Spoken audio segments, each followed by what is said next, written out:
O espírito Ismael é convocado por Jesus para poder o Brasil receber esse maravilhoso presente da evolução humana, para receber esse achote de luz, porque o Brasil não tinha débitos históricos graves.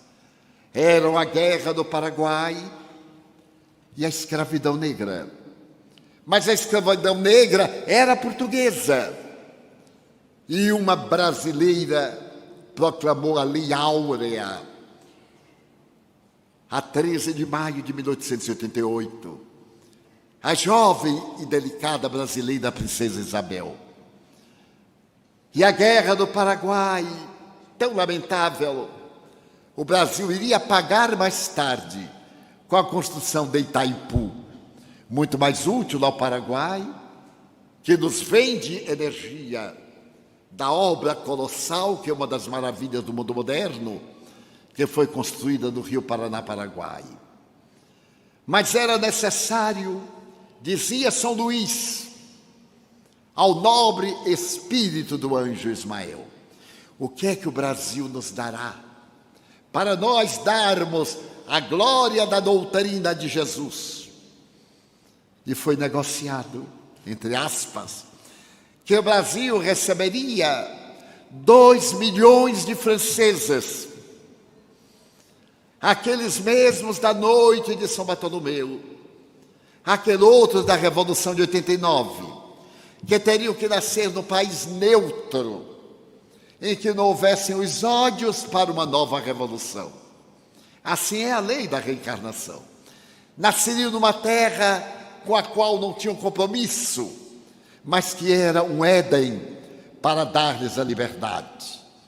E logo começaram a renascer nas terras brasileiras, desde o momento histórico de Napoleão Bonaparte, aqueles franceses exilados, para que por volta de 1857 em diante, as notícias de Paris chegassem à terra brasileira e encontrassem uma imensa receptividade. A cultura era francesa. A democracia exigia que todos os diplomatas se comunicassem em francês. E então a doutrina dos espíritos vem na língua francesa e encontra aqui almas francesas que de imediato sintoniza com o método platônico, o diálogo, a melhor maneira de educar, e encontra uma receptividade desde o arroio Chuí até as grandes catadupas de água da Amazônia. O Espiritismo fascina a alma brasileira, que recebe do coração da África negra os seus arquétipos, as suas comunicações mediúnicas, e na alma gentil dos indígenas, as lindas canções de natureza mitológica de Tupã, de Ceci, de Peri, do rio Solimões, repetindo a Bíblia. E choveu, choveu, choveu. Então Tupã disse ao primeiro casal: montem em uma palmeira para reproduzir o mundo mais tarde. E numa das imensas palmeiras, ou palmácia, perto do Maranhão, eles se exilaram e as águas levaram até longe, onde a palmeira ficou, e eles saltaram e repovoaram a terra, nascendo o rio Solimões, a mesma mitologia bíblica do dilúvio, que foi parcial e não geral. E o Brasil recebeu as bênçãos de espíritos de escola, daqueles pioneiros do cristianismo, da primeira hora. Leia-se o Ave Cristo, do Espírito Emmanuel, das Gálias, a vida cristã na cidade de Lyon, por volta do século II.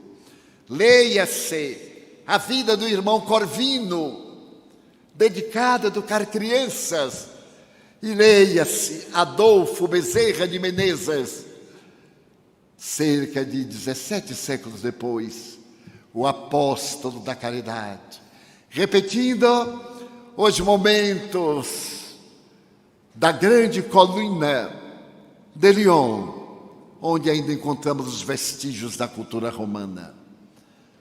Aqui está, portanto, o espiritismo de alma francesa, amparado por almas francesas ante a brasilidade que se fascina.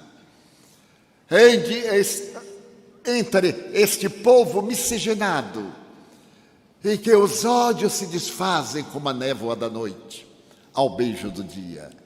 Nessa alma brasileira gentil e cantante, rica de esperança, neste país continental, Jesus abre os braços e escreve Humberto de Campos em uma alegoria fascinante: pátria do Evangelho, coração do mundo. Quantas ironias eu tenho ouvido a respeito disso, mas a ironia não abate o ânimo da grandeza. E gostaria de confirmar, não que o Brasil é uma nova Israel, mas de confirmar o acerto da mensagem, porque no século XX, depois da Segunda Guerra Mundial, permitam-me os europeus, foi o Brasil que levou de volta, que reacendeu a mensagem do Evangelho de Jesus. Portugal estava sob a dominação de Salazar, 40 anos de ditadura. Era proibido o culto religioso do espiritismo. Eram proibidos comunismo e maçonaria, todos colocados no mesmo volume e destruídos. Quando chegaram os primeiros brasileiros, e em pleno período salazarista, cantaram o Evangelho de Jesus na Rua da Fé, na casa da comarca de Arganilo, no dia 15 de agosto de 1967. Era não só proibido, mas a PIDE, a Polícia Internacional de Defesa do Estado, inspirada na Gestapo da Alemanha, brandia e praticava atos ignóbeis. E a alma brasileira, ela estava falando daquele Jesus da montanha, não o crucificado, mas o Jesus do lago de Genezaré, que amava as criancinhas e distendia os braços à dor. No mesmo período de 67, na Espanha vencida pelo generalíssimo Franco, onde era proibida a propagação da doutrina espírita, que já havia sofrido ali o terror do abominável auto de fé de 9 de outubro de 1860. Era proibido, sob pena de prisão, a prática do espiritismo, porque o Estado era católico. E a alma brasileira vai e canta. Vai cantar em Barcelona, em homenagem a Maria Domingo Soler. E o pequeno grupo subterrâneo de pessoas espíritas pede permissão policial. Eu tenho o documento, para quem quiser ver. E a polícia cede, porém pede para que o número seja reduzido dos participantes. E renasce o espiritismo da Espanha, renasce em Portugal.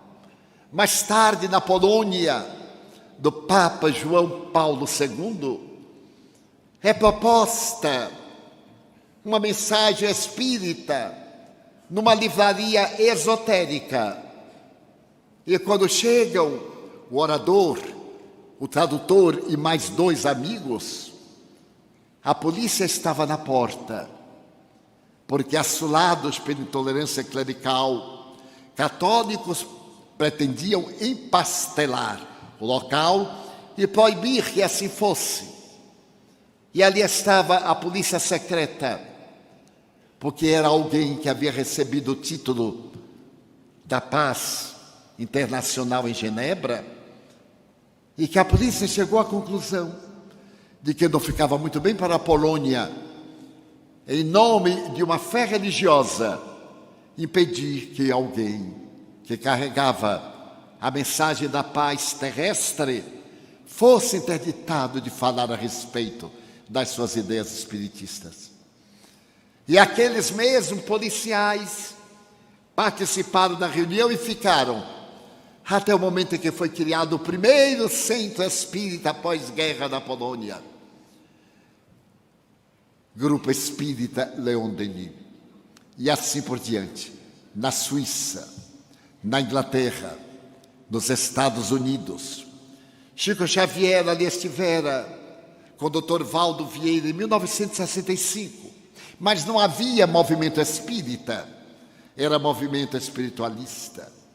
E numa cidadezinha, Elan College, da Carolina do Norte, na residência de um árabe brasileiro, que traduziu ao árabe o Livro dos Espíritos, Monsieur ou Mr. Haddad, começava um pequeno grupo a surgir nas terras da Carolina do Norte, do período terrível da Guerra de Secessão.